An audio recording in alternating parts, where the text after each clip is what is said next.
faut qu'on arrête avec la démocratie. Ah bon? Oui, monsieur. Mais qu'est-ce que vous racontez, M. Jean-Marie? Qu'on arrête avec la Vous démocratie? me posez la question, moi je vous réponds. Vous voulez qu'on rentre à la dictature? Non, qu'on reste dans un système politique qui privilégie l'intérêt et le privilège de la RDC. Comme la Chine l'a fait, comme les États-Unis l'ont fait, monsieur. Les Occidentaux étaient venus chez Tshisekedi, pour chasser les Chinois chez nous.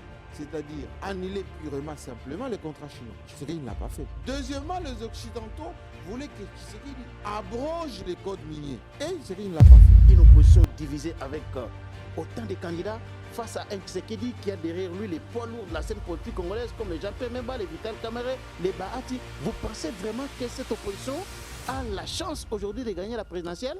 Tshisekedi peut l'emporter. Tshisekedi, il a l'avantage d'avoir un discours qui touche les gens. Il s'est dit contre l'injustice. Il s'est dit maintenant nationaliste, donc patriote, pour protéger les intérêts de la RDC. Tout le temps, il est contre la corruption. Pensez-vous vraiment qu'un candidat peut être élu et terminer la guerre à l'Est en 3 mois ou 6 mois? Jean-Marie Kassamba. Non. Donc Katumbi a menti. Il y a une dose de populisme dans les chefs des opposants. Donc Katumbi a menti, clairement. Beaucoup ont menti. Non, d'abord, on parle d'abord de Katumbi qui a parlé de 3 mois et 6 mois. Donc il a menti. Je vais vous expliquer. Quand on est dans l'opposition, on gère le ministère de la parole. Ministère de la parole. Oui. Tous les opposants ont toujours menti sur la guerre à l'Est. Et depuis toujours. Maintenant, quand vous êtes opposant, vous faites Katumbi, Fayoulou, Mukwege, etc., vous voulez discréditer Félix Tshisekedi. Mais vous n'avez qu'à dire qu'il a échoué sur le plan sécuritaire. Mais en réalité, vous n'avez pas la potion magique, la formule à résultat immédiat. Il faut un régime fort. Un régime fort. Un régime fort. Un régime fort, ça veut dire quoi? N'accepte pas pouvoir n'importe qui. Il ne faut pas laisser l'expression des ONG, des sociétés civiles, des Loucha, non, des Filimbi. Pourquoi on fait que c'est des dictateurs? Parce qu'il a compris ce que je viens de dire. Et quand il essaye de le faire dans le sens de renforcer l'État, les autres interprètent ça comme de la dictature. Vous étiez étonné tout à l'heure quand je vous ai dit que ça ne vaut pas grand-chose. C'est libertinage idéologique. La solution à nos problèmes, monsieur, ce n'est pas la démocratie. Est-ce que tous ces gens-là qui aujourd'hui postulent, ils connaissent bien l'État? Oui. C'est quoi votre regard par rapport à ça? Je suis extrêmement choqué. Choqué. Je dis extrêmement choqué. Et c'est un fléau d'une arrivée massive des incompétences. Des gens qui n'ont aucun niveau. Hein? J'ai dit, nous sommes en face d'une marée humaine, d'une incompétence caractérisée qui fait que on va avoir des élus, excusez-moi du peu, qui n'ont rien à voir avec la représentativité du peuple. On attend un candidat dire qu'une fois élu, il va supprimer les rôles de la première dame. Il n'y aura pas de première dame. Est-ce que vous pensez qu'il y a Anguille sur roche? C'est une posture de campagne. Posture de campagne? Oui, ne vous fiez pas aux postures de campagne. Est-ce que vous pensez que Moïse Katumbi, une fois élu, il va divorcer avec Karine? Et il va cacher Karine? Je ne pense pas. Joseph Kabila avait annoncé qu'il devrait parler, mais pourquoi il n'a pas soutenu Katumbi qui est du Katanga comme lui? Mais est-ce que Joseph Kabila réfléchit en Katangais? Non. Son grand-père n'a jamais été... Est-ce que c'est une trahison, une méfiance envers Katumbi? Non, Joseph Kabila... Ce n'est pas une méfiance envers Katumbi, le fait qu'il ne l'ait pas soutenu? Joseph Kabila n'a jamais été... Son grand-père, Taratibou, n'a jamais été régionaliste. Il a été tué d'ailleurs pour cela. Son père, Mouzé, nationaliste, lumumiste, il a été tué pour cela. Et lui-même, il est à la fois panafricaniste et, bien évidemment, nationaliste congolais. Et c'est le réduire au niveau du Katanga. Non, mais parce que vous attendez les discours de certains Katangais qui veulent à ce que le pouvoir rentre au Katanga cette fois-ci. Mais Kabila ne se prononce pas. Mais le pouvoir doit être congolais, monsieur. Le pouvoir n'est pas katangais, il est congolais. Tshisekedi n'est pas un homme de pouvoir kassaïen. C'est un président des Congolais. Les ralliements de Katumbi, Mouyambo, à Félix Tshisekedi, ça fait peur au Katanga. Moi, je pense que méfiez-vous des gens qui changent le matin, le soir, l'après-midi, tout ça. Il faut avoir un peu de conviction dans la vie. Mais on n'a pas de conviction en soutenant Félix Tshisekedi. Il suffit d'écouter ce qu'il a dit autrefois. Autrefois contre Katumbi d'abord. Hein? Il était d'abord ministre de Kabila lui-même, d'abord. Oui. Ministre de Kabila. Ensuite, il s'est brouillé avec Kabila pour rejoindre Katumbi. À un moment donné, il a dit des choses. Il a même écrit de longues phrases et de longues lettres contre Katumbi. Ensuite, et il disait des vérités hein, dans tout ce qu'il disait là. Bon, qu'est-ce qui est vrai, qu'est-ce qui n'est pas vrai, ça on ne sait pas.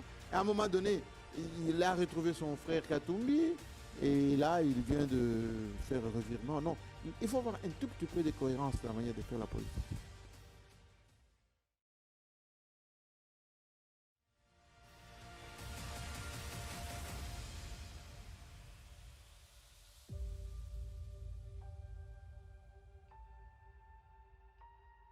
Très chers téléspectateurs, merci à vous tous qui êtes branchés en ce moment pour suivre votre magazine, les débats congolais. Aujourd'hui, nous avons le plaisir de recevoir dans cette émission un invité de marque avec lequel nous allons parler du déroulement de la campagne électorale, des discours tenus par les différents candidats, surtout les candidats les plus en vue aujourd'hui.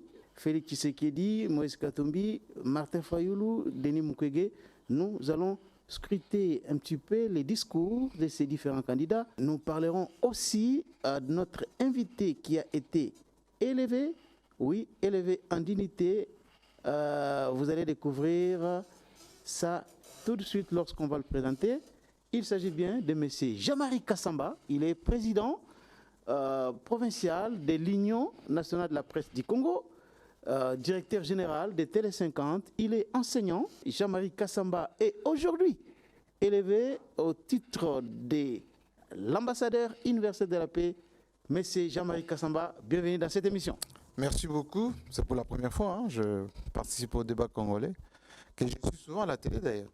Merci beaucoup, JMK pour les intimes.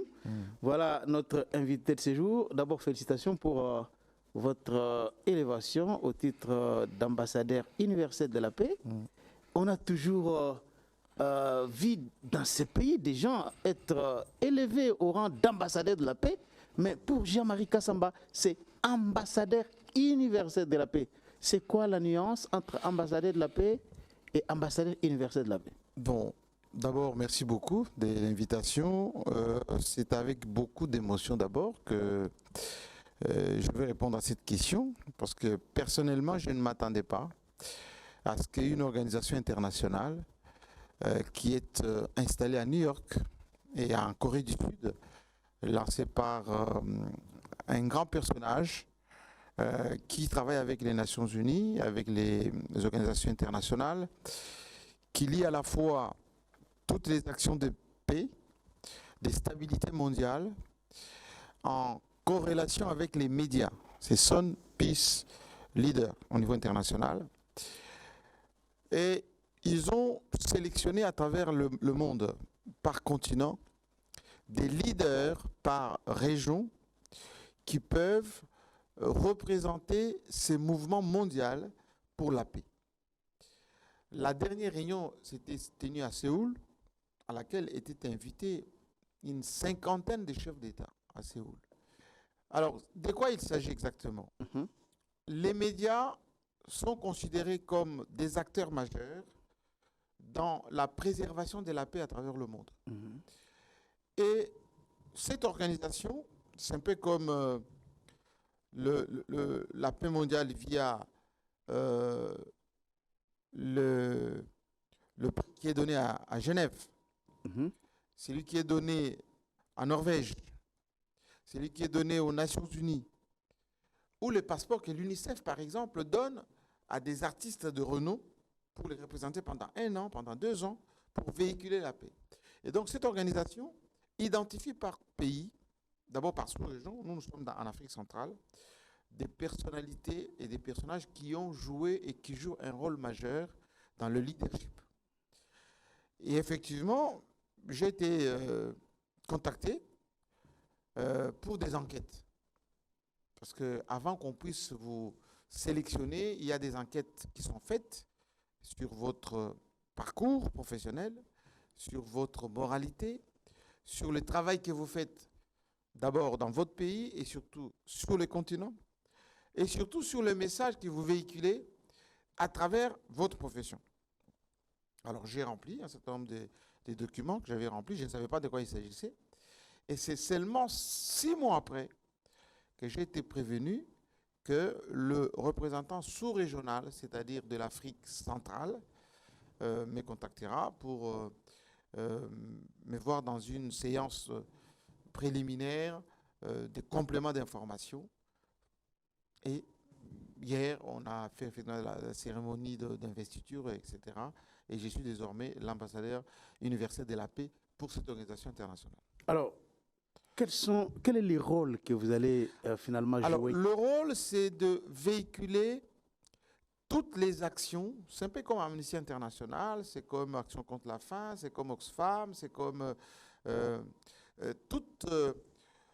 prix Nobel de la paix, par exemple, dont notre compatriote Mukwege a obtenu, c'est un peu dans la même veine.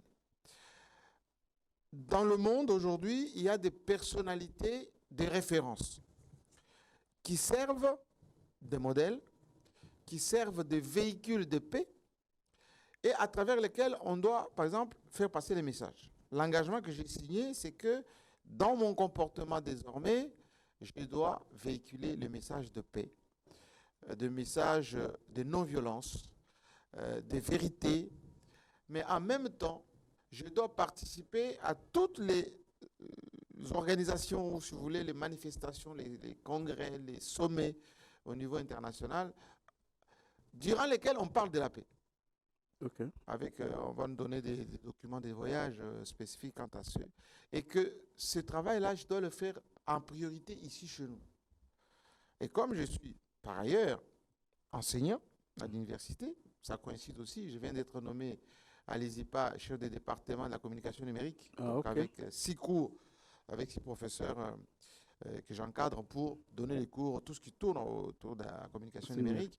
À l'université Kim, je suis doyen également, enfin, je suis l'ambassadeur pour la faculté des sciences de communication, le révérend Kim, et j'ai été confirmé professeur de la communication institutionnelle à l'École nationale d'administration. Je salue mes collègues avec lesquels on commence la rentrée académique dans quelques jours. Et donc, à travers l'enseignement, je dois véhiculer cela. À travers les médias, ça coïncide que je suis le président de l'UNPC Kinshasa. Et semble-t-il, ils ont appris que je vais être président national de l'UNPC prochainement. Je postule à cela. Et on est déterminé à vous élire pour ça. Et donc, je dis, mais ça tombe bien parce que le Congo, je ne savais pas que ce pays joue un rôle aussi capital. Ils disent, le message qui provient du Congo, de la RDC, a plus de rayonnement au niveau du continent africain. Et comme c'est un pays qui a des ressources stratégiques mondiales, quelqu'un qui représente ce pays au plan international aura une voix à donner. Par exemple, quand on va avoir des COP, par exemple, je serai invité pour véhiculer les messages de paix pour la protection de l'environnement. Si, par exemple, il y a un sommet sur la lutte contre le sida, contre l'utilisation des armes non conventionnelles, etc. Et donc, mon travail, ça sera désormais, dans toutes les sorties officielles, trouver le temps de distiller des messages de paix, faire l'intermédiation, professer la non-violence, etc. Mais vous êtes un panafricaniste. Oui.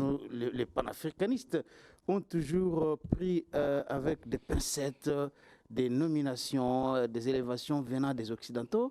Est-ce que là, vous n'êtes pas confondu, vous ne vous voyez pas déjà au service des négriers, des impérialistes qui ne veulent pas de la paix en Afrique? Vous pensez aujourd'hui que les Occidentaux qui vous ont désigné sont sincères envers vous, Jean-Marie Kassamba? La différence avec cette organisation, c'est qu'elle ne vient pas des Occidentaux. C'est une organisation qui est fondée par un Coréen du Sud. C'est un Coréen qui a une grande université à Séoul et qui s'est associé. Il est en quelque sorte comme partenaire d'autres organisations, comme les Nations Unies, comme l'UNESCO, comme toutes les organisations qui militent pour la paix. À la différence que lui, il remet en cause l'efficacité, par exemple, de l'ONU. Il dit que l'ONU a échoué dans sa mission d'instaurer la paix. Vous savez que l'ONU découle de la Société des Nations qui avait échoué. Et on avait mis en place l'ONU pour lutter contre toute forme de violence et toute forme de guerre. Mais ici, il s'avère qu'aujourd'hui que l'ONU est impuissante. Toutes les missions de l'ONU à travers le monde ont échoué. Quand vous allez aux Nations Unies, vous allez voir, il y a une arme qu'on a tordue, ça constitue le monument qui est juste devant le siège de l'ONU à New York, pour dire désormais le monde sans armes. Or, le comportement des troupes de l'ONU à travers le monde, c'est parfois même encourager les violences ou ne rien faire du tout. Comme chez nous ici, l'ONU est venue depuis 20 ans, la guerre ne s'est jamais terminée, les violences ne sont pas terminées, etc. Nous sommes l'alternative à cela. Parce que moi, je suis à la fois ambassadeur de la paix, mais je suis aussi observateur en tant que média. Les médias, par définition, ne prennent pas parti au conflit. Les médias constatent ce qui s'est fait, informent et découragent même, dénoncent. Donc ça veut dire que vous vous mettez carrément au service des Sud-Coréens? Non, je suis au service de la cause comme du tiers-monde, si vous voulez bien. Est-ce que vous pensez qu'ils sont sincères en voulant à ce qu'il y ait la paix à travers le monde, notamment en République démocratique du Congo? Ne sont-ils pas derrière tous ceux-là qui veulent de nos richesses, notamment en fait, les minéraux qui entrent dans la composition des téléphones? La Corée d'ici des temps. Comment fonctionne le monde, M. Kankou? Le monde fonctionne avec, bien évidemment, les rapports de force. Le monde fonctionne avec les intérêts. Il se fait qu'aujourd'hui, on a compartimenté le monde. Il y a bien évidemment le capitalisme qui est installé en Occident, aux États-Unis, entraîné par les États-Unis et l'Europe occidentale. Il y a maintenant ce qu'on appelle le BRICS, qui est l'alternative au capitalisme occidental, entraîné par la Chine, la Russie, le Brésil, l'Inde, l'Afrique du Sud, le Nigeria, etc. Mais au milieu de ces grandes puissances, il y a ce qu'on appelle la société civile qui joue le rôle tampon. Vous parlez de la société civile, mais une société civile aujourd'hui financée par les étrangers, les occidentaux, et ça constitue pratiquement les nids d'espions. Ça devient des nids d'espions. Ce qu'il faut comprendre est que le monde fonctionnant avec les intérêts, le monde fonctionnant avec les rapports de force, tous les moyens sont bons pour essayer de phagocyter l'environnement dans lequel on va se mouvoir. Et ça n'a pas commencé aujourd'hui. La colonisation, par exemple, a été accompagnée de la société civile. L'Église, à l'époque, l'évangélisation, les catholiques, plus tard les protestants, même les musulmans avec les conquêtes, ont joué le rôle d'occupation et d'asservissement même de certaines populations. Ce qui est beaucoup plus important pour nous, c'est comment faire pour tirer l'intérêt ou notre part dans ce monde qui bouge. En se victimisant, très souvent, on échappe à la participation du monde. En se victimisant? En se victimisant. Comment, par exemple? Les Chinois, par exemple, qui étaient une grande puissance culturelle pendant plusieurs siècles, a été colonisé par le Japon. Les Occidentaux sont venus via le Japon. Ils ont aussi affaibli la Chine. Qu'est-ce que la Chine a fait? La Chine a fait semblant de jouer les jeux des Occidentaux. La Chine est partie en Occident, a envoyé ses fils en Occident, apprendre les méthodes de production de l'Occident, les méthodes de développement de l'Occident. Moi, j'ai étudié avec des Chinois dans les années 80, 90, en France. Les jeunes Chinois venaient, ils prenaient des photos tout le temps. Nous, on se disait, mais pourquoi ils prennent toujours des photos, les Chinois? Alors que c'était une stratégie que Mao, par exemple, avait mise en place pour faire semblant de comprendre comment les Occidentaux les ont dominés et se sont développés. Ils ont ouvert leur pays, parce que c'est un pays immense, Ils ont dit aux Occidentaux, venez chez nous, nous avons la main-d'œuvre la moins chère et nous sommes beaucoup, nous pouvons consommer ce que vous produisez. Et l'Occident est parti en Chine. Ils ont installé les usines, ils ont embauché les Chinois, ils ont commencé à vendre aux Chinois ce qu'ils produisent. Naturellement, ils exportaient vers le monde tout ce qu'ils fabriquaient là-bas. Mais l'intelligence des Chinois, c'est-à-dire Sping par exemple, tous ceux qui sont venus avec Mao derrière, ils ont demandé aux Occidentaux ce qu'on appelle le transfert des technologies. Ce que nous, on ne fait pas. Hein, non. Assez souvent. Transfert des technologies, ça veut dire quoi? Vous venez installer votre usine chez nous, vous installez les bureaux d'études, vous installez les équipements, les bureaux de recherche, et en même temps, vous faites participer les nationaux à la gestion de l'entreprise. À un moment donné, ils prennent des parts dans la société. Et les Chinois ont encouragé l'entrepreneuriat chinois. Ceux qui s'étaient formés en Occident, ils sont revenus chez eux. Ils ont construit des grandes universités pour maintenant commencer à apprendre aux Chinois les technologies occidentales. En 30 ans, les Chinois, non seulement se sont appropriés toutes les connaissances du monde, ont construit des usines, ont nationalisé ce qu'il fallait nationaliser et ont commencé à exporter aux Occidentaux. On a dit l'usine du monde. C'est la Chine. Et aujourd'hui, la Chine est la première puissance économique, militaire, parce qu'il faut ajouter la dimension militaire. Quand vous avez des richesses, il faut développer l'armée et la protection de vos richesses pour que les autres ne viennent pas se servir. Mais c'est les États-Unis qui sont la première puissance économique du monde, ce n'est pas encore la Chine. Théoriquement. Pourquoi théoriquement? Parce que les États-Unis se sont constitués grande puissance. De quelle manière? C'est d'abord les Occidentaux. D'abord les Européens et aussi les Africains. Les Irlandais qui sont partis là-bas. Et puis, les aventuriers, si vous voulez bien, qui partaient à l'aventure. Il y a de nouvelles terres qu'on a découvertes, etc. Il faut aller là-bas. Ils ont trouvé les Indiens. Ils ont commencé à exterminer les Indiens pour s'installer. Et ils ont compris que pour que les Indiens ne viennent pas récupérer leur terrain, ils ont développé les armes. Et les cow-boys dont on parle les cow-boys, c'est ça la culture américaine, c'est la force. Je viens chez vous, je m'installe, je suis armé, vous m'embêtez, je vous tue ou je vous chasse même de là. Et ils ont aussi la deuxième doctrine, c'est d'aller vers le monde, là où il y a les richesses. Ils vous demandent, vous donnez, si vous refusez, ils créent des mécanismes pour se servir eux-mêmes.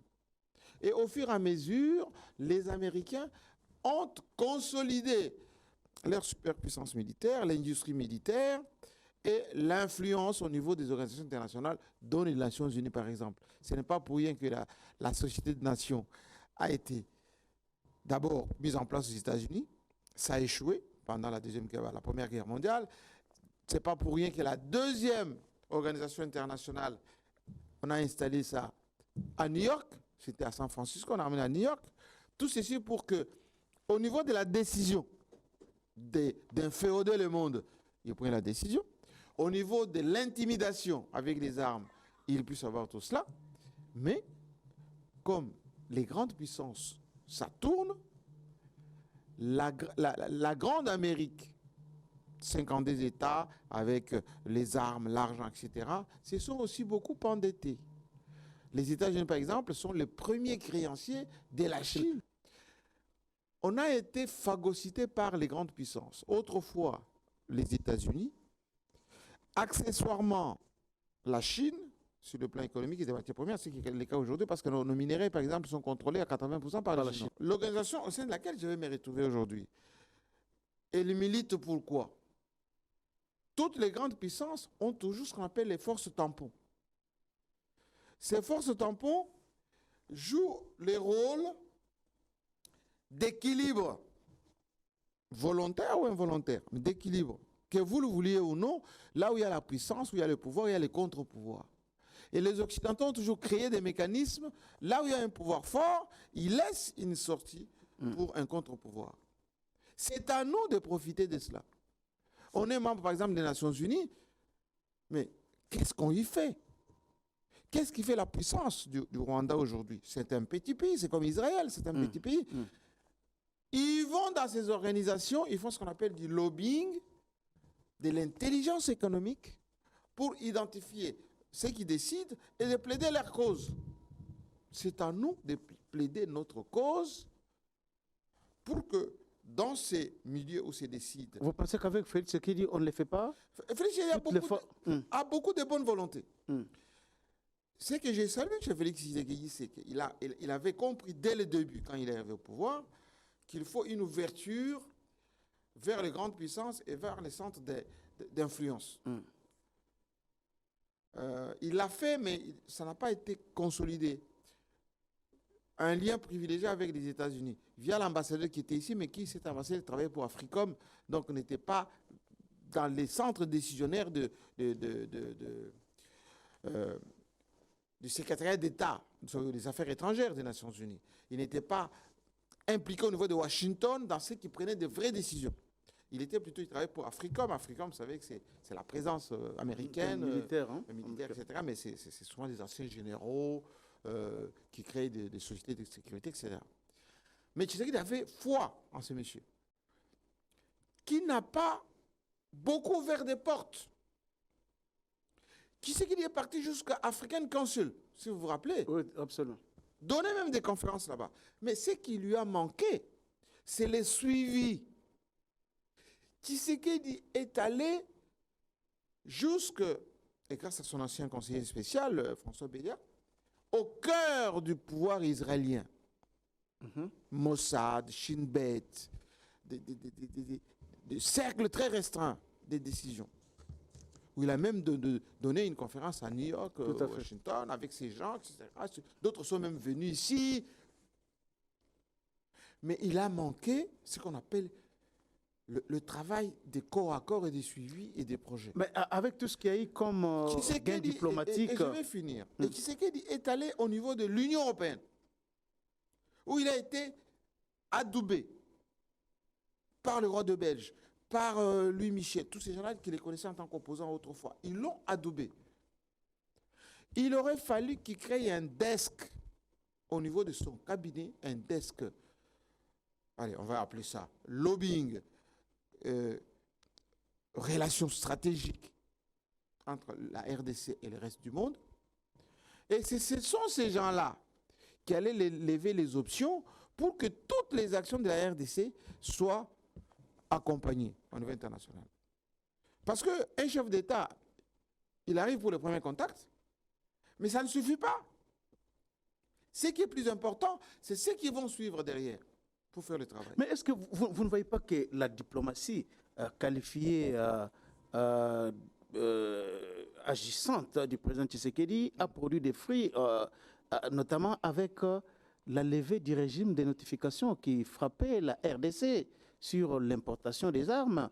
Tout ça, ce sont des succès enregistrés par Tshisekedi. Oui, c'est-à-dire qu'il ne faut pas se contenter des mesures cosmétiques. Qu'est-ce que ça veut dire en langage simple? Pourquoi il y a eu embargo sur notre pays? Ce n'est pas par rapport au Rwanda. C'est par rapport aux multinationales qui se servent de nos matières premières via le Rwanda et que une RDC faible avec une armée qui ne peut pas protéger les frontières, empêcher les mines artisanales, empêcher les sorties de nos matières premières d'une manière frauduleuse, cette RDC-là faible permet cette exploitation illicite. Mais ces matières premières ne restent pas au Rwanda. Le Rwanda n'est qu'un point de transit. Et ces multinationales influent sur leur gouvernement, influent sur leurs décideurs chez eux. Pour dire, nous, on a besoin d'exploiter ces côtés-là. Sur le plan stratégique, il faut affaiblir cet État pour que nous continuons à nous approvisionner parce que ces matières premières travaillent pour l'économie de ces pays. Et donc, quand Tshisekedi arrive, et si je vous dis, il avait fleuré ça, Tshisekedi. Il savait que vaut mieux avoir affaire aux grandes puissances qui sont derrière le Rwanda, traiter avec eux directement, que se focaliser sur le Rwanda. Moi, je vais m'approcher avec le Rwanda pour qu'on améliore, mais en réalité, je vais travailler avec ces gens-là. Il est parti là-bas. Où est-ce que ça a péché? Et pour que ces gens-là changent. Ils ont changé selon vous? Ils ont considérablement changé. Comment? Ils sont devenus maintenant hypocrites. Ils l'ont toujours été, hein? Voilà. Non, hypocrites au sens qu'ils sont en train de boutiquer des choses contre nous sans le dire. Sans le dire. Au début, ils étaient partis un peu comme ils étaient avec Mouzé, comme avec Félix et Joseph Kabila à l'époque. On va vous accompagner, etc. Mais nous, on vise ça. Quand Kabila avait décidé, quand il a attendu qu'il y ait des moyens pour faire sa politique, etc., que les moyens ne venaient pas, il a levé l'option des contrats chinois. Ils ont dit, ah bon, vous êtes partis là-bas, on vous commence la guerre. Les Occidentaux étaient venus chez Tshisekedi, pour chasser les Chinois chez nous, c'est-à-dire annuler purement, simplement les contrats chinois. Tshisekedi ne l'a pas fait. Mais comment on sait par exemple que Tenke Fungourme, qui était une mine des Américains, ça a été vendu aux Chinois. Oui. Alors, mais les Occidentaux... quel est le rôle joué par la RDC dans cela? Non, mais c'était même fait à l'époque de Kabila. Oui.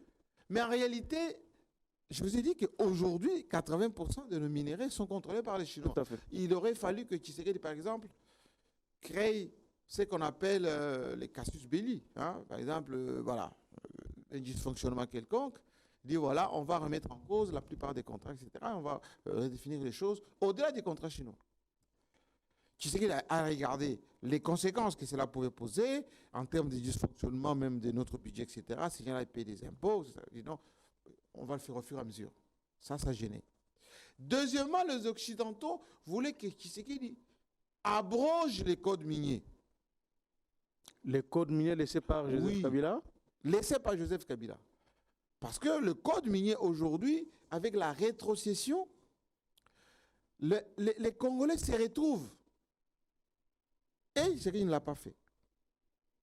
Et donc, ils ont dit, bon, non seulement il n'a pas fait ça, mais il est en train de s'armer encore davantage. Ça veut dire que demain, la RDC faible que nous on veut, il est en train de changer.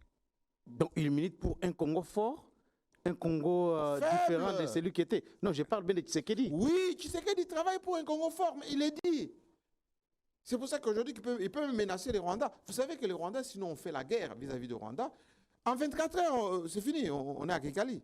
On le sait, ça, le Rwanda le sait. Le Rwanda n'a pas l'aviation conséquente, le Rwanda n'a pas de troupes, nous avons 200 000 hommes, et on est beaucoup. Il faut qu'on ouvre les frontières à Kiseni, on occupe le Rwanda sans problème.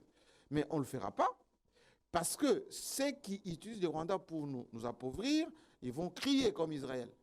Ils vont dire, ah là là, pauvre Rwanda, le génocide, deuxième génocide. Ils ne vont même pas dire que ce sont les Congolais. Ils vont dire, les FDLR qui sont au Congo sont en train d'envahir le Rwanda avec le soutien des Congolais. Il faut protéger les Tutsis, ce n'est pas possible. Et vous allez voir, on va mettre des satellites là-bas, on va mettre des missiles là-bas, et on va balkaniser le pays. C'est ce que Tshisekedi n'a pas voulu, c'est pour ça qu'il n'attaque pas le Rwanda. Maintenant, je reviens à votre question. Pourquoi on nous a levé accessoirement? Accessoirement? Oui, l'embargo. Comment vous dites accessoirement? C'est-à-dire, on a d'abord fait des communiqués. Ils ont commencé par dire, mais en réalité, vous n'avez jamais eu d'embargo. Nous, l'embargo qu'on a, c'est par rapport aux groupes armés, parce qu'on veut la traçabilité. La RDC peut s'acheter des armes ou elle veut, etc. Mais lorsque nous, on va acheter des armes, on nous crée des dilatoires pour la livraison, pour la traçabilité, pour les paiements, mais on ne les dit pas. Informez-vous au niveau de l'état-major, au niveau de nos services qui s'approviennent un peu partout. On va vous dire, oui, tel fournisseur nous a dit que le mode de paiement que nous avons proposé n'est pas opérationnel, ça va attendre. Et pour preuve, on vient juste de s'équiper d'une dizaine de drones.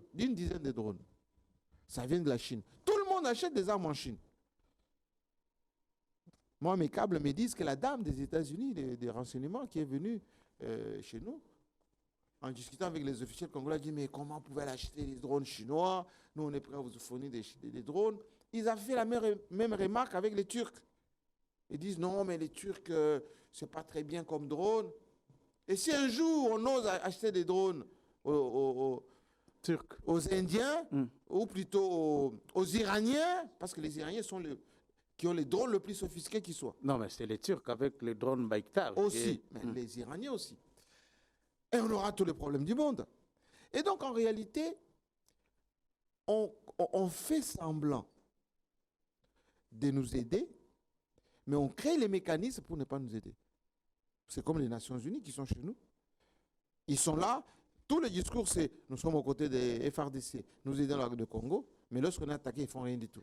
Alors, Jean-Marie Kassamba, on est déjà dans la politique intérieure de la République démocratique du Congo. On est parti de votre nomination comme ambassadeur, mais on parle déjà, parce qu'on y est, la question sécuritaire s'invite au débat pendant la campagne électorale.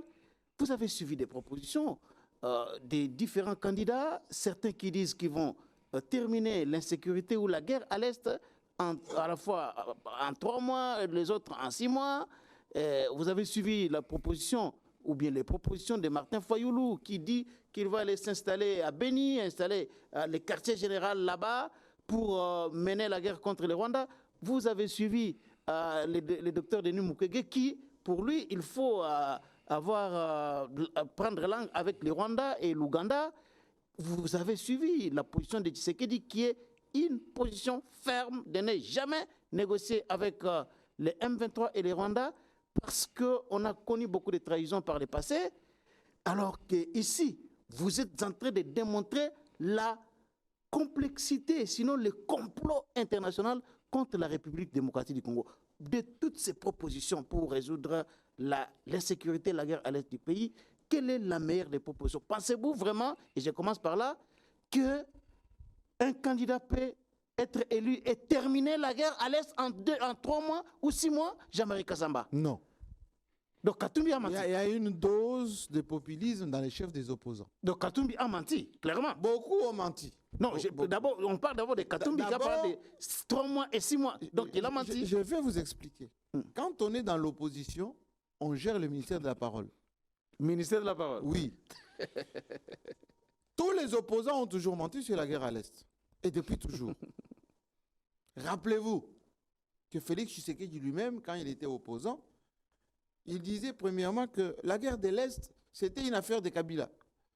Avec ses amis, ses frères rwandais, il avait installé cette guerre pour perdurer au pouvoir. C'est pas normal. Bon, toutes les positions disaient ça, pas seulement Félix Tshisekedi, Martin Fayoulou, tout le monde disait ça. Et il avait même promis, d'ailleurs, il a dit, moi, Félix Tshisekedi, si je suis élu, je m'installe là-bas. Je fais mon état-major à Goma et je vais terminer cette affaire. Katumbi aussi a dit qu'il va s'installer à Goma. Fayoulou a dit qu'il va s'installer à Beni. Quand on est dans l'opposition, on a la facilité du populisme.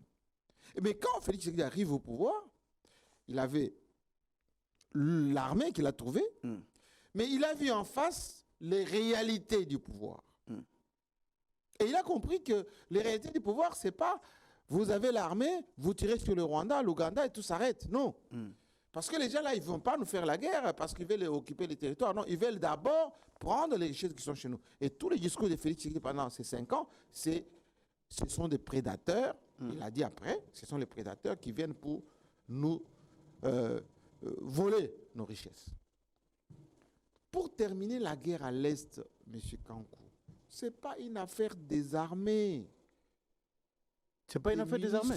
Non, c'est une affaire de l'analyse de la géopolitique et de la mise en place d'une stratégie efficiente. Moi, je fais le test. Toutes les études de cas que nous avons fait au test étaient sur la sous-région des Grands Lacs. Moi, mon diplôme de 3e cycle que j'ai fait il y a 10 ans, enfin 15 ans, à l'école des hautes études internationales, c'était la coopération multisectorielle entre l'Union européenne et les ACP, Afrique, Caraïbes, Pacifique. Et j'ai pris la région des Grands Lacs. Je suis parti à Bruxelles, à Strasbourg. Depuis les accords, là, ACP, CE, de Lomé, de Cotonou, j'ai parcouru tout ça. En réalité, les grandes puissances ont besoin de s'approvisionner en matières premières. Le pétrole, les coltans, tout ce que vous voulez, pour leurs économies. Parce que chez eux, il n'y a rien. Il n'y a rien chez eux. Et pour ça, il faut qu'ils mettent en place des mécanismes de prédation, directement ou indirectement. Autrefois, c'était la colonisation, ensuite la coopération. Maintenant, c'est les systèmes financiers internationaux, Banque mondiale, Fonds monétaire international, Union européenne, tout ça. C'est ça les mécanismes de présentation. Maintenant, quand vous êtes opposant, vous faites Katumbi, Fayoulou, Mukwege, etc., vous voulez discréditer Félix Tshisekedi. Mais vous n'avez qu'à dire qu'il a échoué sur le plan sécuritaire. Mais en réalité, vous n'avez pas la potion magique, la formule, on va dire, à résultat immédiat.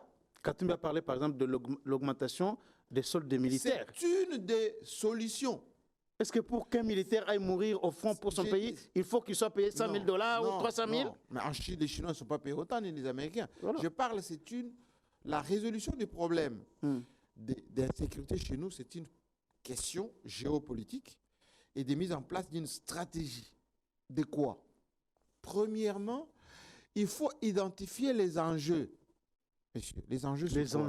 Les enjeux. Les enjeux, c'est quoi? C'est comme une belle femme.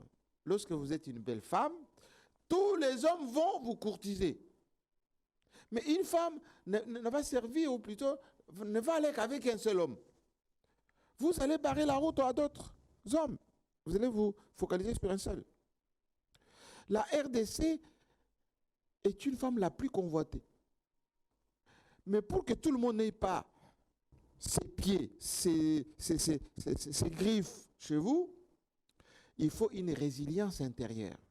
Une organisation interne suffisante. Oui.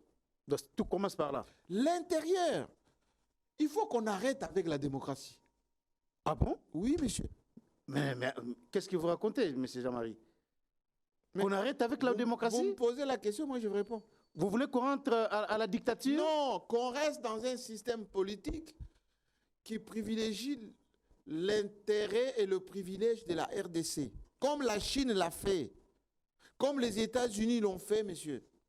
Donc vous prêchez pour la dictature? Non, je prêche le despotisme éclairé? Non, je prêche sur l'adoption d'un régime d'administration axé sur le résultat et la protection des intérêts de la RDC. Ce qui n'est pas le cas avec la démocratie? Non. Comment? La démocratie, c'est une ouverture, c'est la bérésina, c'est la dernière option politique que vous pouvez faire quand vous avez déjà tout obtenu. Ah bon? Oui. Je vous donne 3 exemples. Allez-y. Vous savez que la Turquie... C'est pas vraiment une démocratie, hein, même s'il y a des élections.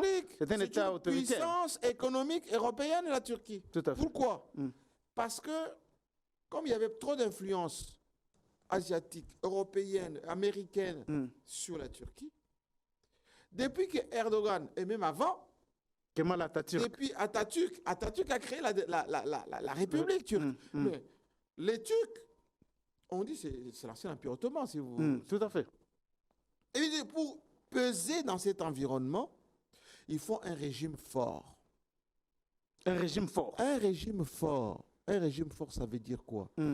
N'accepte pas pouvoir que n'importe qui. Il ne faut pas laisser l'expression des ONG, des sociétés civiles, des Loucha, des Filimbi. Vous êtes contre tout ça? Concentrez-vous sur la production, sur la défense nationale, sur les infrastructures. Concentrez-vous sur la protection de votre patrimoine. Chacun doit s'aligner dans ça. C'est ce que Mao a fait avec la Révolution verte. Le petit rouge, le petit livre là de Mao, le petit livre, c'est ça.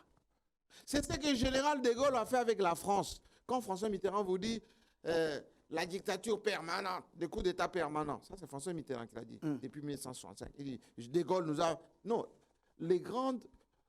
la France glorieuse, après la Deuxième Guerre mondiale, les grands travaux, c'est De Gaulle.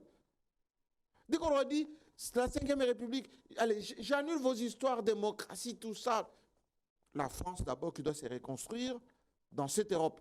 De Gaulle a quitté, a traité les Nations Unies de machins. Ces machins-là. De Gaulle a quitté l'OTAN. Est-ce que vous comprenez? Donc pour vous, il faut des hommes forts et non des institutions fortes. Regardez l'Iran après la révolution de Khomeini. Quand Khomeini arrive, il dit le chat était le valet des États-Unis, avec sa démocratie, ce machin. C'est fini ça, la démocratie. La révolution islamique ici. L'Iran, c'est une grande puissance. Économique, militaire, technologique. L'Iran. Tout le monde a peur de l'Iran aujourd'hui. L'Iran fournit même à la Russie des équipements. Tout à fait. La Corée du Nord. Pourquoi même les États-Unis ont peur de la Corée du Nord? Mais elle n'est pas plus développée que la Corée du Sud, qui est une démocratie. Hein? Faux. La Corée du Nord est plus développée que la Corée du Sud? La Corée du Nord, c'est une grande puissance. Militaire, oui, mais pas économique. Pas seulement. Non, mais elle n'est pas une puissance économique, la Corée du Nord. Monsieur, il ne faut pas suivre la propagande occidentale. Si vous demandez à l'Occident, est-ce que la Chine est riche? On va vous dire, oui, ils sont riches, mais les Chinois sont pauvres, ils ne s'expriment pas bien. Ça, c'est la propagande occidentale. Mais en réalité, les Chinois sont 1000 fois plus riches. 1000 fois plus riches. Les États-Unis ont 800 000 milliards de dettes vis-à-vis de la Chine. La Chine a acheté ce qu'on appelle la dette, ou plutôt le fonds souverain américain. Le fonds souverain américain. Les Chinois peuvent faire chanter les Américains quand ils veulent. Mais les Occidentaux, ils ne diront jamais assez. Les Occidentaux viennent de dire que la Russie, c'est un pays qui n'est pas organisé, ils n'ont pas d'armée. Faux. La Russie, c'est une grande puissance militaire. Une caserne à côté d'une station d'essence. Faux. Faux. Aujourd'hui, la Russie a tapé tout le monde, y compris les Américains. Ils l'ont chassé en Afghanistan, en Syrie. Ils viennent de les chasser en Ukraine. Pour revenir à ma proposition, vous posez la question. Donc, il faut mettre de côté la démocratie. Il faut stopper. Avec vos ONG, avec vos multipartismes, avec... il faut revenir à l'essentiel. Au monopartisme? L'éducation civique. Il faut revenir au monopartisme. Admettez... Un père, parti, État, Tata Bomoko, Bomoko. Vous pensez que Mobutu avait raison d'installer ça à l'époque? Je suis tout à fait d'accord. Les années glorieuses de ce pays, c'est les années Mobutu où on avait peur Mobutu? Non, Mobutu. De 60 à 65, ce sont les années glorieuses. Lorsque Mobutu est arrivé au pouvoir, l'économie congolaise a commencé à dégringoler. Hein? De 60 à 65, il y avait la Bérésina. Il y avait les sécessions du Katanga, sécessions du Sud Kasaï. Mais là, on avait encore les acquis de la colonisation. Non, on avait beaucoup de richesses laissées par le Belge. Oui, on avait les niveaux de l'Afrique du Sud, plus que... On était peu nombreux. On avait les infrastructures de Belges. On avait encore beaucoup de patrimoine. Et en 5 ans, on n'avait pas encore tout épuisé. Quand Mobutu fait les coups d'État en 65, on avait encore beaucoup d'argent. De 65 à 72, on était une puissance économique. Avec la zérisation, c'est Mobutu qui a tout cassé en 72 avec la zérisation. Donc, c'est pour vous dire quoi? Mobutu avait raison. Un pays aussi multiforme, immense, ne peut pas se gérer avec 700 partis politiques. On serait d'ici à plus de 1000 partis politiques. Excusez-moi du terme, c'est du n'importe quoi.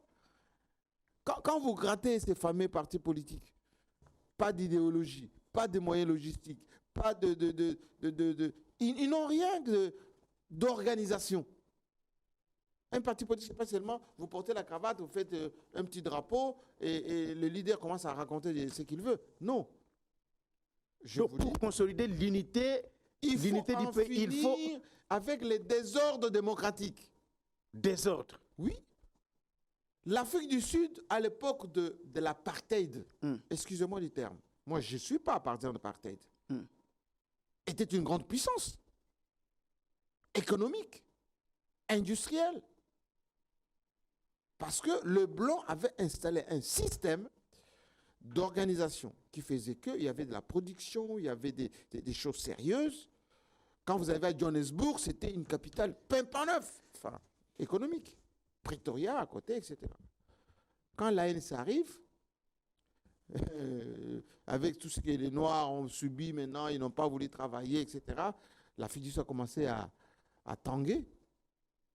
Aujourd'hui, l'ANC est en train de vouloir revenir à un parti unique. Avec l'influence, avec des petits partis qui, un peu à côté, comme les partis nationaux, avec des blancs, etc. Mais c'est fini ça.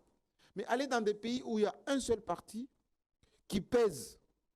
Est-ce que vous pensez qu'au stade actuel, dans notre pays, les Congolais sont prêts à réviser la Constitution, supprimer le pluralisme politique, syndical et tout ça, revenir au monopartisme. Vous n'êtes pas en train de tirer des plans sur la comète. Non, ce que je suis en train de dire, c'est une prise de conscience. Une prise de conscience pour se poser les bonnes questions, avoir les bonnes réponses. Excusez-moi du peu. Pourquoi la Tanzanie, ça marche? C'est parce qu'il y a les Chama Pinduzi qui régentent l'économie là-bas. L'accès au pouvoir en Tanzanie, il faut s'aligner dans Chama Pinduzi. Pourquoi en Éthiopie ça marche? Parce qu'il y a une fédération. L'Afrique du Sud, c'est aussi l'ANC, qui régente. L'ANC, depuis que l'ANC est là, le président vient part, mais c'est au sein de l'ANC. Est-ce que vous comprenez? Pourquoi l'Algérie marche? C'est parce que les musulmans, et plutôt les généraux, l'armée en Algérie, détiennent l'essentiel du pouvoir comme en Égypte. L'essentiel des pouvoirs.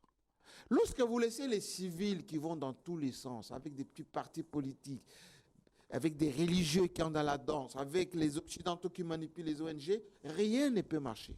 Parce que vous parlez de religieux, on était d'abord en train de parler de cette situation à l'est du pays. Donc pour vous, pour que ça puisse marcher, notamment pour qu'on mette fin à l'insécurité à l'est du pays, une bonne analyse des enjeux, la mise en place d'une organisation interne en synergie avec les attentes de la population. Alors, Dr Mukwege a parlé d'un dialogue qu'il faut engager avec le Rwanda et l'Ouganda. Tshisekedi a essayé cette solution, ça n'a pas marché. Kabila a déjà parlé de la trilogie, diplomatie,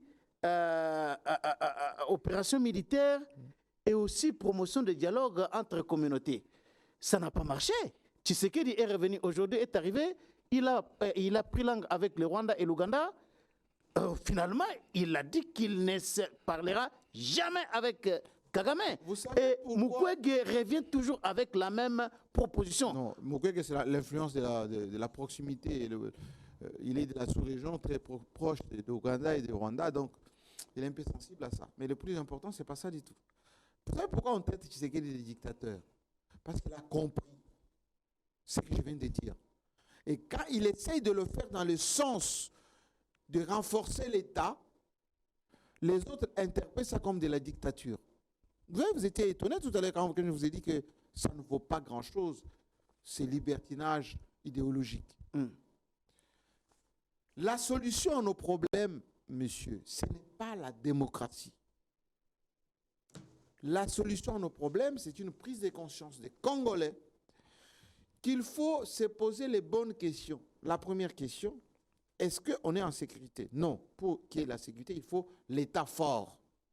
Je n'ai pas dit des individus. L'État fort. L'État qui fait peur à tout le monde. D'abord aux fauteurs de troubles. Mais qui doit être incarné par des individus forts. Oui, un leadership fort. Un individu qui vient, qui intègre un État fort, il fait son temps, il part. L'État reste. Mais il va partir par des voies démocratiques. Il va la démocratie que vous combattez. Oui, il va partir. Il y a des systèmes de désignation. Mais le président chinois, il est bien élu par le comité central. Okay. Oui. En Iran, il y a des élections présidentielles. Vous voulez que... En Russie, il y a des élections. Tout à fait. Et vous pensez que... Vous voulez que le président soit élu par le Parlement? Par exemple. Vous voulez ça, Jean-Marie Kassamba? Par exemple. Du moment où ce Parlement est représentatif des gens qui ont l'esprit national, pas un esprit partisan. Donc on supprime le suffrage universel direct pour le président de la République. Moi, je pense qu'un président n'est qu'un représentant de la cause du plus grand nombre. Et ce plus grand nombre peut être représenté par des vrais élus, pas par des gens désignés.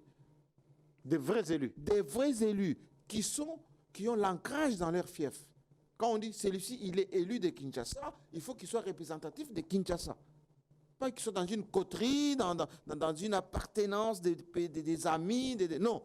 Est-ce que Jean-Marie Kassamba, aujourd'hui, êtes-vous fier de voir l'inflation des candidatures, que ce soit au niveau de législative nationale, même à la présidentielle? Est-ce que tous ces gens-là qui aujourd'hui postulent, Ils connaissent bien l'État, ils savent ce qu'ils vont faire ou bien ils suivent les 21 000 $ ou les autres. C'est quoi votre regard par rapport à ça? Je suis extrêmement choqué. Choqué. Je dis extrêmement choqué. Et c'est un fléau, ce que nous sommes en train de vivre en ce moment. Et vous allez vous rendre compte de ceci, si ces élections se déroulent et ça se termine, et on proclame des gens, vous allez vous rendre compte du fléau. Nous sommes en face d'une arrivée massive des incompétences. Des gens qui n'ont aucun niveau. Hein? J'ai dit, nous sommes en face d'une marée humaine, d'une incompétence caractérisée qui fait que on va avoir des élus, excusez-moi du peu, qui n'ont rien à voir avec la représentativité du peuple. Vraiment. Ce sont essentiellement des gens cupides, des gens qui sont admiratifs de la veste, du véhicule. Des jeeps qu'on donne aux députés. Oui.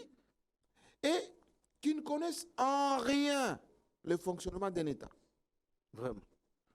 Et si vous posez la question à 80%, et je m'assume. Pourquoi pas 90%, 90%? De ce que vous avez vu sur les affiches partout, la Constitution congolaise comporte combien d'articles? Rien du tout. L'État congolais, notre pays, à quelle superficie? Rien du tout. Même les différentes provinces, moi j'en ai fait l'expérience. Quand on parle la démocratie, rien du tout. Pourquoi on va vous élire? Mais il suffit seulement de lire leurs affiches.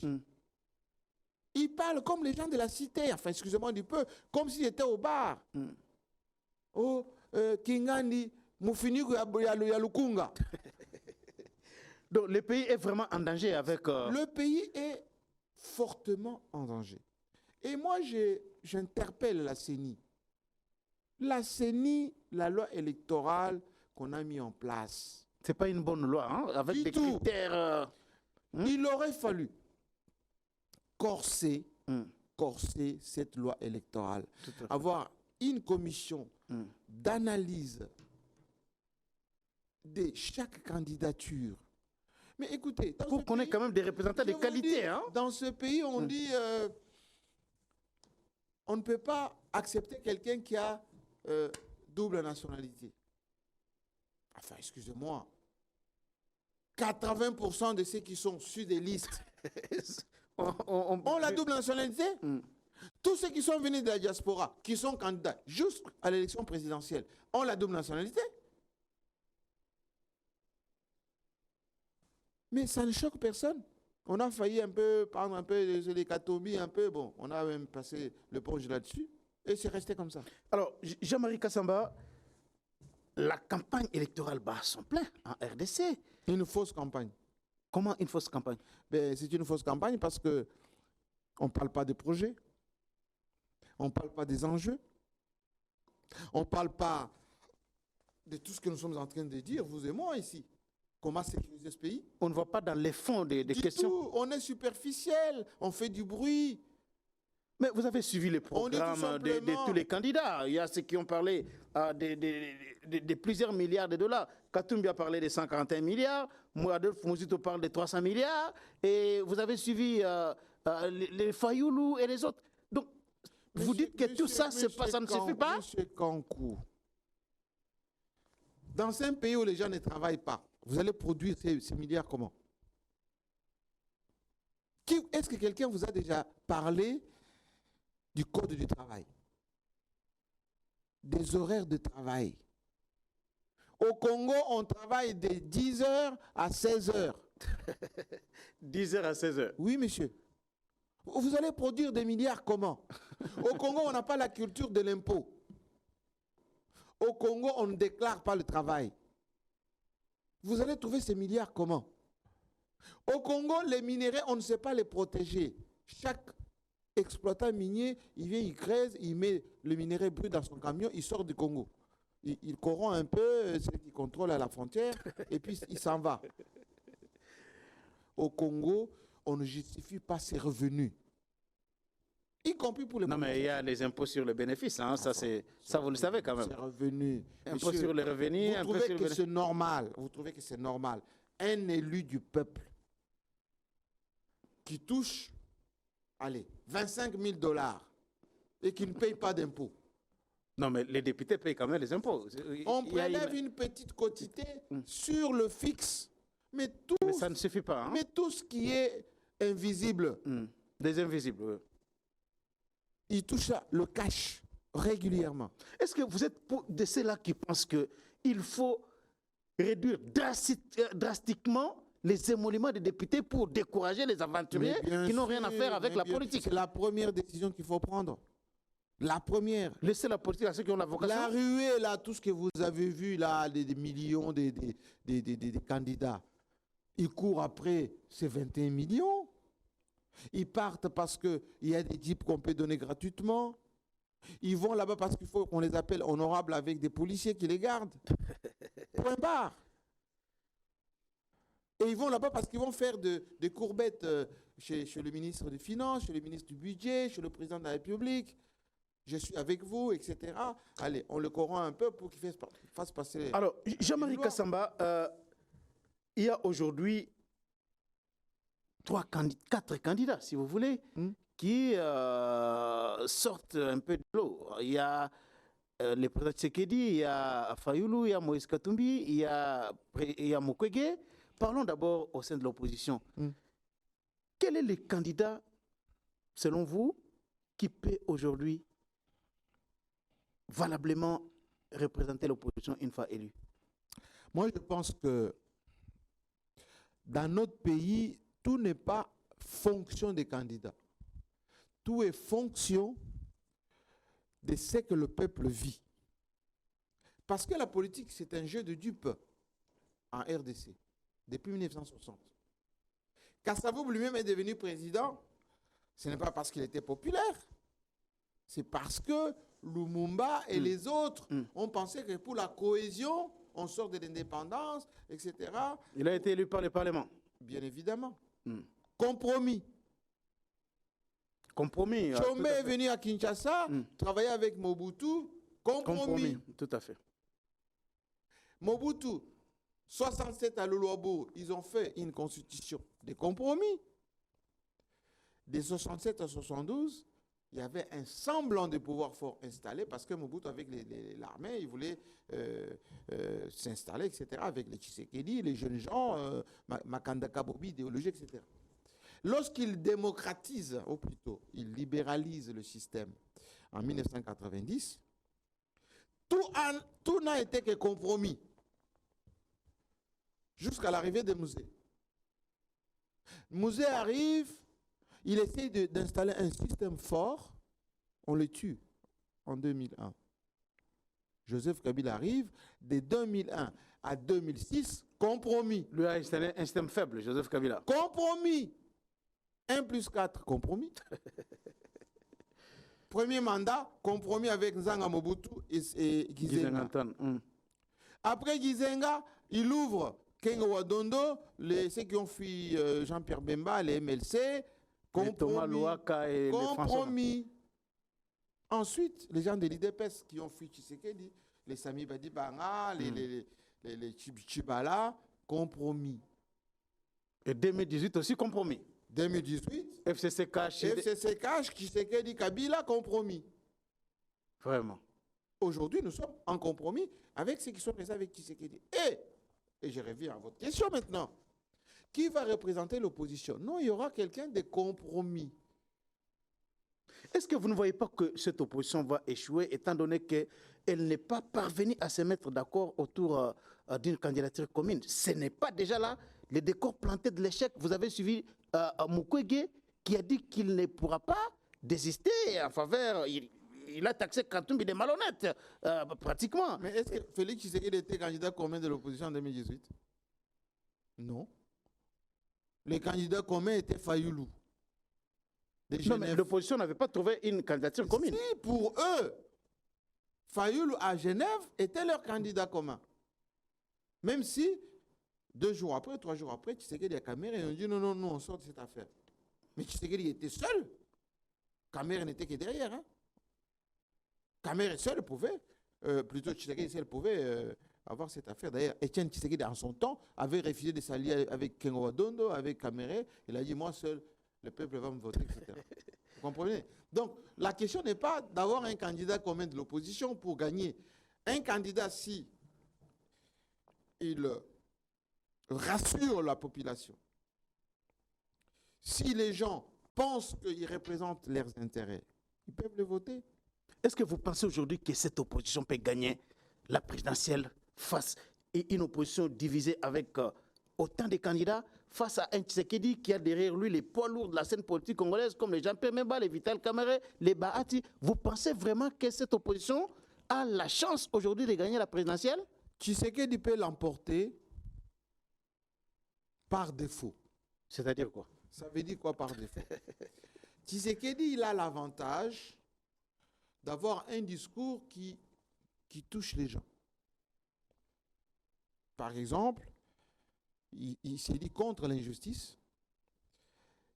Il s'est dit maintenant nationaliste, donc patriote, pour protéger les intérêts de la RDC. Je vous ai parlé de tout ça un peu depuis longtemps. Absolument. Et tout le temps, il est contre la corruption. Même si les gens qui sont autour de lui, beaucoup sont compromis dans la corruption. Et donc les gens vont dire, ah, mais en réalité, il n'est que victime, c'est Tshisekedi. Donc, donnons-lui une chance. Et puis d'ailleurs, c'est son deuxième mandat. La Constitution reconnaît qu'il ait un deuxième mandat, etc. Donc, fatalement, les gens vont lui donner un deuxième mandat. Mais il aura un deuxième mandat de faiblesse. Parce qu'il risque de ne pas avoir suffisamment de majorité dans les chefs de députés. On vu... Donc, il va perdre au niveau législatif national ou provincial? Pourquoi? Parce que les élections chez nous se font avec l'argent. Aujourd'hui, la majorité des candidats députés ne sont pas partis chez eux corrompre. Corrompre ou battre campagne? Allez, la corruption, la campagne chez nous, c'est la corruption. Mais ça, c'est fort ce que vous dites, Jean-Marie Kassamba. Mais moi, je vous parle en tant que spécialiste. Quelqu'un qui vient, qui vous donne de la bière, qui vous donne des t-shirts, qui vous ment, qui va vous construire des ponts, des bassins pour vendre des fausses promesses. Il vous ment, il vous corrompt psychologiquement. Même avec de l'argent. Hein. Je vois ça donne même de l'argent. À Lemba là-bas où on donne de l'argent aux mamans pour aller acheter du pain et tout ça. Les 5 dernières années, ceux qui étaient élus avant ne sont jamais partis dans leur fief. Ils se sont venus en bourgeoisie à Kinshasa, etc. Cette fois-ci, ils n'ont pas d'argent pour aller encore refaire le même exercice. Jusque-là, hein, en tout cas, même certains candidats de l'EPS m'ont dit qu'ils n'ont pas encore eu l'argent pour la campagne. Jours de corruption à faire. Et donc, les gens vont pouvoir voter d'une manière instinctive. Et c'est là où il va y avoir cafouillage, opposition, majorité, etc. Et quand bien même ceux qui seront élus, comme ils n'ont pas obtenu l'argent de Tshisekedi, ils vont dire, ah, moi je me suis débrouillé avec mes efforts personnels, je suis l'élu du peuple. Si vous voulez que je vienne dans votre majorité là, voici. Voici les conditions. Oui. Et il risquerait de casquer encore plus fort, comme il a fait avec le FCC. Là, on risque d'atteindre les émoluments de 30 000 $. Là. Là, il sera obligé de donner encore des promesses, de décaisser suffisamment. Et il va avoir, il sera une majorité volatile. C'est-à-dire que les gens qui vont être payés, à un moment donné, ah, comme ils payent, allez, au monte des enchères, au monte des enchères. Donc, il sera un président faible. Il y aura des chantages des députés qui vont menacer. Là. Absolument, il y en a eu en 3 ans de il y en a eu beaucoup. Ces gens-là qui sont venus. Il y a une jurisprudence, c'est que tous les anciens FCC, moi j'en ai interviewé quelques-uns des temps, le même discours, on a été blousés. On nous a fait venir, on ne nous a pas donné des postes, on ne nous a pas donné tout ce qu'on nous avait promis. Maintenant qu'on doit aller encore rechercher les suffrages, on ne nous donne rien. Et c'est mauvais.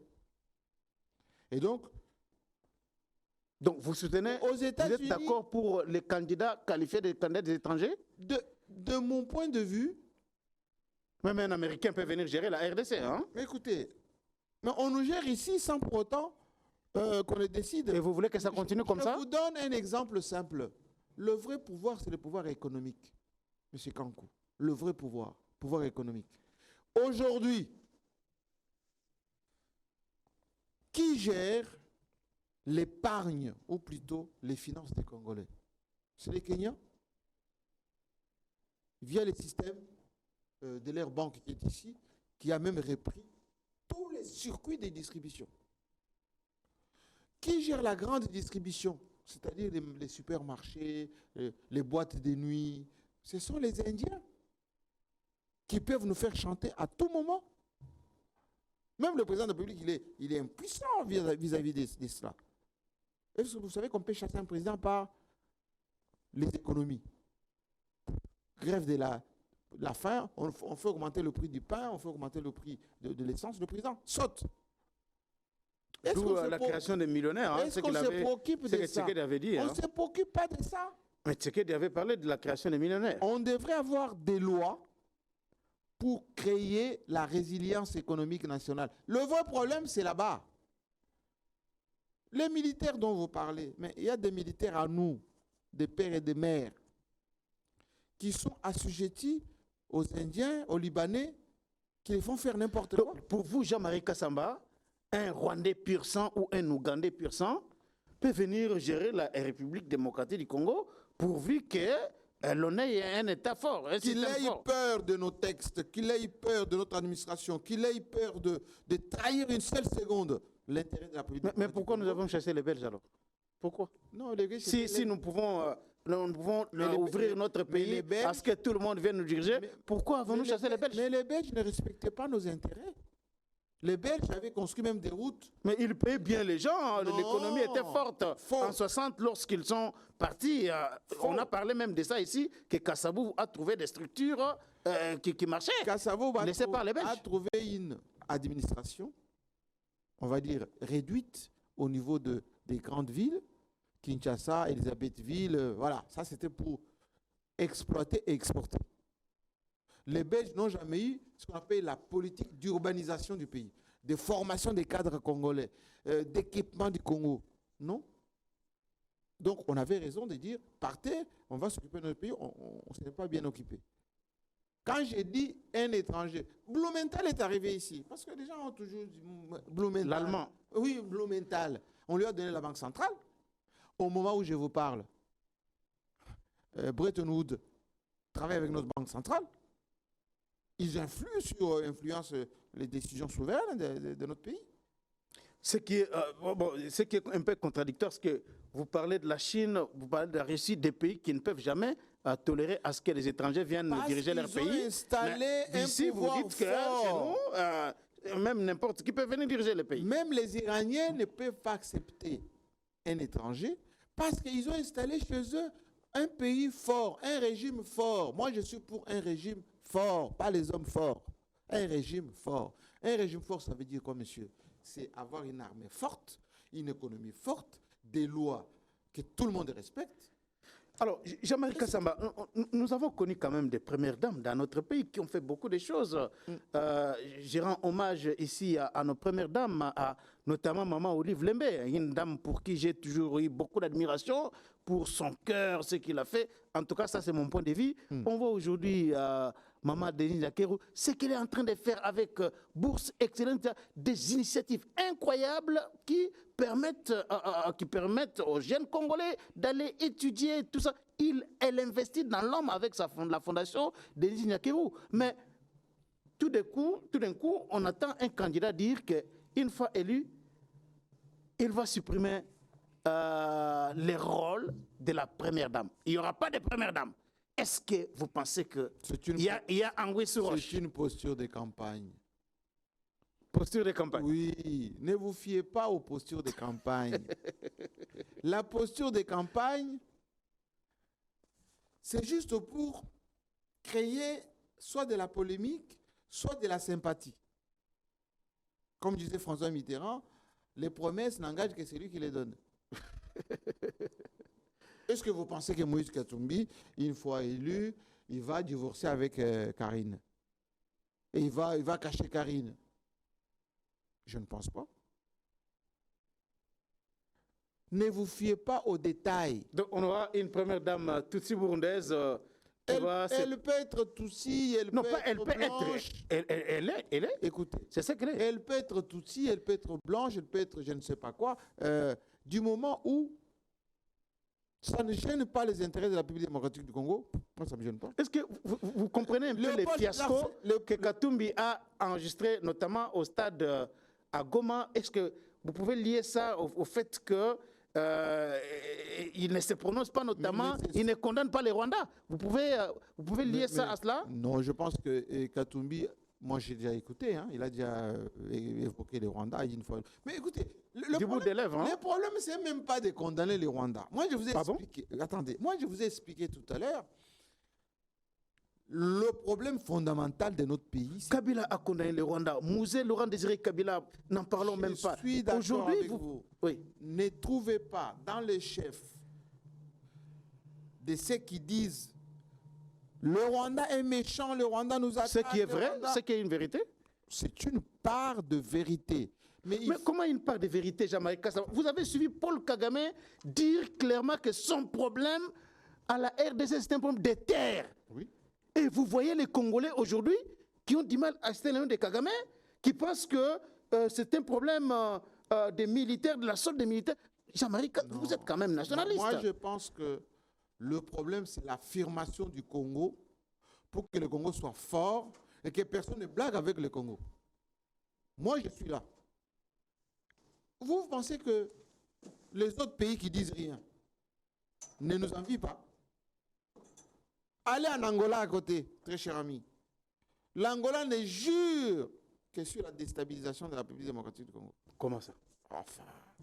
On s'est mis d'accord avec notamment sur... Est-ce que vous voyez comment on traite les compatriotes qui sont en Angola? Avec des dents. Moi, j'ai vécu ça. Ça, c'est vrai. On les expulse, on les tabasse. Moindre petit problème, on vient occuper nos terres dans le Congo central ici. Pas les Angolais. L'île Mbamou, ici, Congo-Brazzaville, la même chose. Du côté de la Zambie, les Zambiens, ils viennent chez nous, ils partent comme ils veulent. Non, la situation a été réglée du côté de la Zambie. Ça a été réglé parce que Félix Tshisekedi a compris qu'il faut parler le langage de force et d'explication avec les Zambiens. Moi, je ne minimise personne et je n'ai pas de la sympathie pour personne. Ce qui m'importe, moi, c'est avoir un Congo fort qui fait peur à tout le monde. Et on a la capacité de le faire. Si on arrête la distraction en interne. Distraction? Oui, la démocratie. La démocratie est une distraction? Oui, monsieur. Joseph Kabila avait annoncé qu'il devrait parler. Jusque-là, il n'a pas parlé. Il n'a pas donné de consignes de vote. Et avec raison. Et pour quelle raison? Avec raison. On a vu la réconciliation entre Kabila et Katumbi. On croyait que... C'est pour ne pas entretenir la cacophonie. Tout simplement. Pour ne pas entretenir la cacophonie? La cacophonie entre acteurs politiques, parce qu'il aurait dit des choses dans le sens du Congo, du vrai Congo, et les gens allaient interpréter ça d'une manière ou d'une autre. Mais pourquoi il n'a pas soutenu Katumbi, qui est du Katanga comme lui? Mais est-ce que Joseph Kabila réfléchit en Katangais? Non. Son grand-père n'a jamais été... Est-ce que c'est une trahison, une méfiance envers Katumbi? Non, Joseph Kabila... Ce n'est pas une méfiance envers Katumbi, le fait qu'il ne l'ait pas soutenu? Joseph Kabila n'a jamais été... Son grand-père, Taratibou, n'a jamais été régionaliste. Il a été tué d'ailleurs pour cela. Son père, Mouzé, nationaliste, lumumiste, il a été tué pour cela. Et lui-même, il est à la fois panafricaniste et, bien évidemment, nationaliste congolais. Et c'est le réduire au niveau du Katanga. Non, mais parce que vous attendez les discours de certains Katangais qui veulent à ce que le pouvoir rentre au Katanga cette fois-ci. Mais Kabila ne se prononce pas. Mais le pouvoir doit être congolais, monsieur. Le pouvoir n'est pas katangais, il est congolais. Tshisekedi n'est pas un homme de pouvoir kassaïen. C'est un président des Congolais. Ce qui le réduit, Tshisekedi, au niveau des Kassaïens, il commet la faute fatale qui expose les Kassaïens pour rien. Et vous avez suivi à Kalemi des chansons Kasaï, Mandai, Naïcha et tout ça lorsque Katumbi est arrivé hier? C'est la petitesse d'esprit. Je ne pense pas que Katumbi, une seule seconde, il peut penser ça. Je ne pense pas. Les ralliements de Katumbi, Mouyambo, à Félix Tshisekedi, ça fait peur au Katanga. Moi, je pense que Méfiez-vous des gens qui changent le matin, le soir, l'après-midi, tout ça. Il faut avoir un peu de conviction dans la vie. Mais on n'a pas de conviction en soutenant Félix Tshisekedi. Il suffit d'écouter ce qu'il a dit autrefois. Autrefois contre Katumbi d'abord. Il était d'abord ministre de Kabila lui-même, d'abord. Oui. Ministre de Kabila. Ensuite, il s'est brouillé avec Kabila pour rejoindre Katumbi. À un moment donné, il a dit des choses. Il a même écrit de longues phrases et de longues lettres contre Katumbi. Ensuite, et il disait des vérités dans tout ce qu'il disait là. Bon, qu'est-ce qui est vrai, qu'est-ce qui n'est pas vrai, ça on ne sait pas. Et à un moment donné, il a retrouvé son frère Katumbi. Et puis, durant le mandat de Tshisekedi, il a même énormément critiqué Tshisekedi. Et là, il vient de faire un revirement. Non, il faut avoir un tout petit peu de cohérence dans la manière de faire la politique. Et Jean Tshisekedi est un homme cohérent. Mais la politique est en dynamique. Non, le dynamisme de la politique n'existe pas. Ce qui existe, oui, monsieur, c'est comme l'objectivité en journalisme. Dans la vie, il faut lever les options. Ou, si vous voulez bien, avoir des principes. Les principes de vie. Dieu est un homme de principes. C'est pour ça que les lois qui gouvernent l'humanité, l'univers, ce sont des lois qui sont imperturbables. Alors, merci beaucoup, Jean-Marie Kassamba. Ça a été un grand plaisir pour nous de vous recevoir dans cette émission, Les Débats Congolais. Et je pense que prochainement, nous allons encore vous inviter pour venir partager ces très bonnes réflexions avec les Congolais afin que la RDC puisse se relever et aller de l'avant. Merci beaucoup et je vous félicite d'ailleurs parce que ces débats d'un certain niveau méritent d'être suivis. Nous parlons au-delà des obédiences. Et je pense que notre pays ne peut se développer que lorsque vous réfléchissez pays. Cette émission est terminée. Rendez-vous au prochain numéro.